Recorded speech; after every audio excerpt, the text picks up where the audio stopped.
everybody. Welcome to the Geriatric Millennials. This is Jayme. And this is Beth.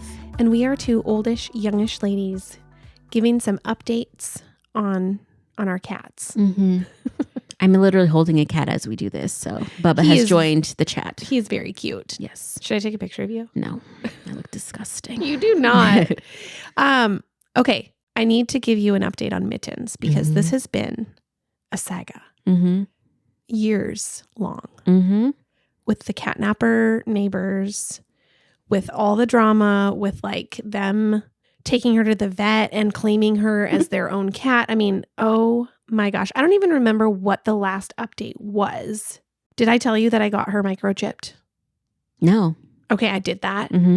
Did I tell you I took them to the vet? And so she was up to date on her vaccines because the neighbors had taken her, without our knowledge, blah, blah, blah. Listen to the previous episodes for all of the great riveting content about Mittens. But I still needed to take her for getting microchipped, and they had to see her and do an exam. And it was so funny because I took both our cats, right? And I had to, oh my gosh, I thought I did tell you this. I had to get them in their carriers, and I had gotten like one of them in their carrier. I got Mittens in her like plush cush carrier, and then I was trying to get Midnight in the raccoon trap, and she like came, and I went to close it, and it like jammed, and so she bolted, and so then I was like unable to get her back to like coax her into the carrier. She was like not having it, and I was running out of time. Oh, I do remember this now. Yes. Oh my gosh. So I don't even know if I shared that on this podcast, but all of that to say, I took them to the vet, got her microchipped. The entire ride there, Midnight meowed pathetically like she was being tortured, which she wasn't, but she was, but Mittens was totally fine. I'm like, well, Mittens has a lot more experience going to the vet apparently because of the neighbors. She also was in a plush carrier, not a raccoon cage. I don't think that's what it was. But I was so happy that I got her in that carrier and got there in the nick of time because they had a 10-minute grace period, and I made it at 10 minutes. And I was like, please let us like have our appointments. Anyways, that's not the point. The update is that Mittens has been home. So we have like retrained her because I was so consistent and persistent in going to those effing neighbors' house and getting her from them night after night after night after night. And then it started to be like less frequent that I would have to go because she was there. She was just there on her own. Yeah. And now I would say like 90% of the time she's there. There's occasional like here and there, Mittens doesn't show up like when it's time to like close everything up. And we usually give her more than one chance. Like we'll call her a couple times. If she doesn't show up, she gets locked out. That's her fault. Yeah. Because we still need to close it at night because I don't want other animals coming in.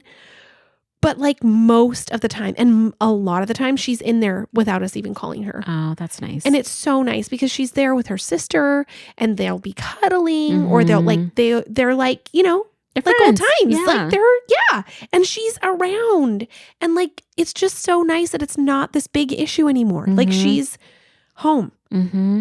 It's fantastic, like as it should be. It is fantastic, and my daughter's so happy about it. It's so nice not to have neighbors that are psychos. I mean, that hasn't changed. I mean, they're still there, but at least they're not like acting on their craziness. Right. Well, and they did get another cat, and I'm sure that is like 95% of the reason why, because that cat is a kitten, and they also quote unquote found this cat in the neighborhood. But whatever. Again. So this kitten that they have wanted to play with Mittens all the time, and Mittens was not interested because Mittens is an older cat, and for whatever reason is just like not having it. And so she didn't want to go hang out there as much. And also the psychotic neighbors have something like another cat there to focus on. Yeah. Yep. And nobody's coming for that cat. Yes. So, I mean, I knew from the beginning they just needed their own cat, which is what I told them. Like, get a cat. And you'll be fine. Yeah, because they had a cat, which was a deterrent for Mittens, like, all those years before they catnapped her. And then when their cat died, they just like We'll just take this one. kept our cat. Anyway, and I'm like, just get your own cat. Like, this is not your cat. Get your own cat. So anyway, I feel like that problem is pretty much solved. Yay. That's very exciting. It is very exciting. And I don't have to stress out about like confronting them and having the awkward, text message at 9:00 every single night. Like, is Mittens at your house? Can you please check? Is she currently like, please let me know when she's there. Like, there's this whole thing that I was like committed to for however long. I'm done with that. And it's great. It is great. A huge relief. Like, yay. Yes. Yeah. So, yay. So there's an update there. I like that. What's going on with your cats? It's been a journey. I have 2 cats, Bubba and Fratelli. Fratelli is a snowshoe girl. She's like, I think she's 4 years now. What does that mean? So it's just a type of cat. So it's her coloring. Oh. And so they usually start off really light and then they get darker. They call them they get like burnt toast. They get depending on, and it's all dependent on their body heat, blah, blah, blah. Anyway, so you remember she was a baby. She was like very white. She was like white. She was very light tan, and now she's all kinds of colors. And then Bubba is straight up tabby. And he's a couple years old. Anyway, so we've adjusted to living in the house. They very much so like it. They have lots of places they like to be. Bubba still harasses Fratelli all the time. And, he had kicked her out of the bed. We have a family bed. And so Fratelli used to always sleep at my feet. And then Bubba started sleeping in the room too. And it became a thing. And, anyway, so for a long time, she wasn't sleeping with us. And then now she's back at it. And so it took a while. And she used to sleep on kind of in front of me. And now she started sleeping by my head behind me. And it's very cute. And sometimes our backs touch. And she's like, that's all I want. Okay. We're not spooning. Our backs can touch and it's fine. And so I'm a starfisher. I have a very small bed because I used to live in an apartment and I haven't upgraded yet. So I only have a full-size bed. So I starfish. I'm in the middle of the bed. All me all the time. It's wonderful. But she started sleeping. So I started inching a little bit closer to one side so she could sleep on the right side of the bed.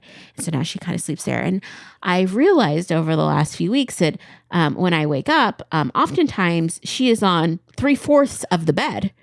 And I've been, I'm shoved onto just like this one little sliver of bed. And I'm just kind of trying Why are you putting up with this? First of all, of course I'm going to put up with it. It's my cat. Secondly, it's your cat. I do it in the nighttime. Like I don't realize I'm doing it. I'm moving over to give her more space and stuff. And then recently, she's a big girl. She's 15 pounds. Recently, like every few nights, she decides, you know what I'm going to do? I'm going to sleep on top of your chest, which it's like so cute and sweet. But then like midway through the night, my abs are on fire because I'm trying to support, I guess. I don't even know. I guess they're not on fire, but I definitely can tell like. You're getting an ab workout? Because a 15-pound cat is on me and I'm breathing all night with this cat on me. And I'm just like, what is happening? Anyway, I'll tell you what's happening. I love it. Your cat. It's the best thing ever. Your cat is taking over. It's fine. Your life, and you need to have better boundaries. First of all, my cats are not taking over my life. That's done. We're there. That's my life is surrounded by. It centers them. Bubba has taken to being up at like 3 a.m. every morning recently. So he's like, you know what? I need a pet at 3 a.m. So he'll come like almost nose to nose with me sometimes. But then Fratelli doesn't like. So then she's growling, and I'm like, it's 3 a.m, guys. Like I have to go to work. And could I just kick them out of the bed? Heartless. How dare you? Like never. Beth. It's a whole thing. It's fine. It's fine. Also, Bubba has become a stage 5 clinger. Like wherever I'm at in the house, he is nearby or on me. So much so. I feel like that is sweet. It's very sweet. I think that's a lot sweeter than Fratelli. First of all, you just have a bias against Fratelli because she scratched me a bunch when she was a baby. Not her fault. Do think that she has a lot more attitude than Bubba, and she doesn't like me. She never shows her face when I'm here. So that's on you. Just saying. And she has been so abusive to you that I mean, you're my friend. Yeah, I know. But she's not like that anymore. It was just her kitten phase. And as soon as we got Bubba, she calmed down. I'm just a little scared of her. Yeah, I know. Most people are. But here's the thing. She's just a big scaredy cat because like Bubba is smaller than her and she'll hiss and like growl at him. But as soon as Bubba charges, she's running. She's just scared. Okay. Yeah. So she's just a scared, sweet I'm just girl. scared she's going to bite me. No, she wouldn't bite you now. She would hiss at you. The worst she would do is take a swipe at you, but she wouldn't bite at this point. You don't think so? I mean, you'd have to be aggressive with her. Like you'd have to physically be like hurting her for her because she hasn't bitten me in like a year. So we're good. Bubba though, he's a very sweet boy. Like in the mornings now before work, oftentimes he will like try to like lay up on my arms and he'll like wrap one paw around my arm and I'll try to get up and he'll pull my arm closer. Oh my gosh. And I'm like, okay, I'm just going to be late to work. It's fine. Like that's where we're at. The other thing is that like, you know, I'm slowly getting my house together and basically every room is getting more and more cat stuff in it. And I think the cutest thing is like I have cat, like I recently unpacked one of their cat toy boxes. Like I had not one, but 2 giant tubs, like the big tubs that you get, the clear ones with the white lid of just cat paraphernalia. And then a couple more boxes. Like it was crazy. So I unpacked the box of like all their best cat stuff because they have their own cat cabinet. And so I can replenish and like trade out their toys, which I was looking like, you guys have so many toys. It's ridiculous. So then I made toy boxes for all our main living spaces, which is like ridiculous too. I love it. But what I think is so amazing They're so spoiled. is in the morning I'll come out and like, cause I put the toys in the box at night. And there'll be toys that like they've gone into the toy box and dug out toys and are playing with them in the middle of the night. And like during the day, it's so cute. And Bubba, especially, like I'll just be like, "What's that?" Or I'll just hear all these random noises, and it's like it sounds like a hippopotamus running around, and like Fratelli's just playing in the middle of the night and stuff. It's very cute. Like it's just so fun to like watch them interact.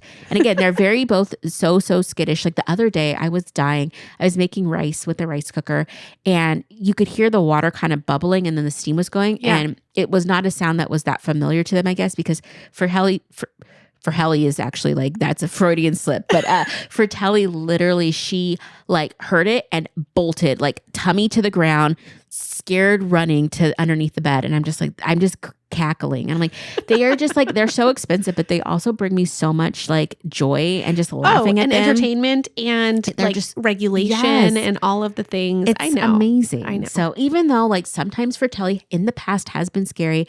And yes, when she growls, do I like tense up and make sure I don't move too fast in the bed and like say, hey, I'm going to move my arm and like let her smell it before I touch her? Yes, because I'm just being precautious. You're also scared of her too. Slightly, but nothing has really happened. So it's fine.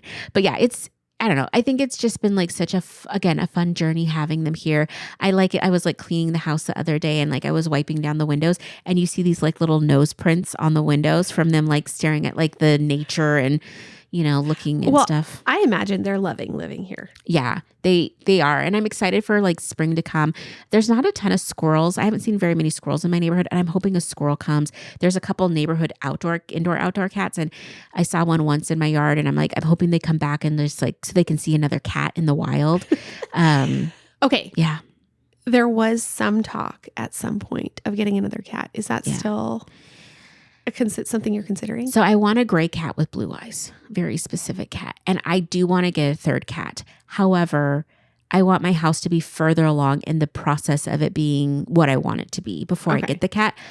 But if the universe says you need a cat, it's just going to pop in your lap. Okay, what about a dog? I know we've talked about this briefly before. No? Are you opposed to a dog? Number one, I'd have to fence my yard and I am not there yet. Number two, they're just a lot more you have to deal with because you have to take them on walks. I know. And do all kinds of stuff. Right. And right now, when it's cold and disgusting outside, I can just be cuddled with a cat and not be like, oh, it's 6 a.m. I got to take the dog out. I know. So no, I love dogs and I think I'd love to see other people's dogs. I love to pet dogs. Okay. But you're not getting a dog. No. But, and actually, like, let me take it. I'm a little bit scared of any dog that's bigger than a dog I can just easily pick up. Well, the thing is, I can just picture you with like a Frenchie because when you were at my house and my nephew, that's a Frenchie, was there and like just how much you enjoyed hanging out with him. I was like, oh my gosh, Beth needs a dog. So yes. So I think long term, eventually I will get a dog. And I don't know if that will be before the third cat or not. But it's like, I think once I have the house situated more. That makes sense. It would be easier to bring a dog into this family.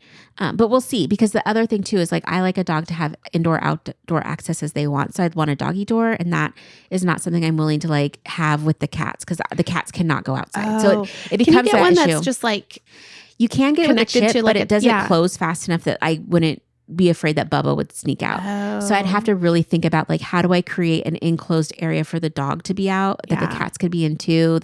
So it's just like a lot more logistics because my cats can never go outside. Like if they get outside, it'd be really devastating. Like it's to the point now where I will see the cat. I'll say goodbye to the cat. I close the door. I'm like, I hope my cat doesn't get out. I'm like, unless they learn how to open doors, unlock a deadbolt, I think you're fine. Yeah, they're not gonna, but it's just like one of those things I get nervous about because I've had friends that have had cats that have gotten out and lost, and that's really sad. Or friends that have had cats that get out or they get injured because there's other cats. We've also had friends that have had cats got catnapped. Catnapped, yes. So it's a pretty scary world out there for cats. If you're enjoying the podcast and would like to support the show, you can share episodes with your friends and family, follow us on Instagram at the Geriatric Millennials, or leave us a positive review and rating, all which help us to grow. Our theme music was created by the Finley Ghost. Check out their latest album now. Thank you so much.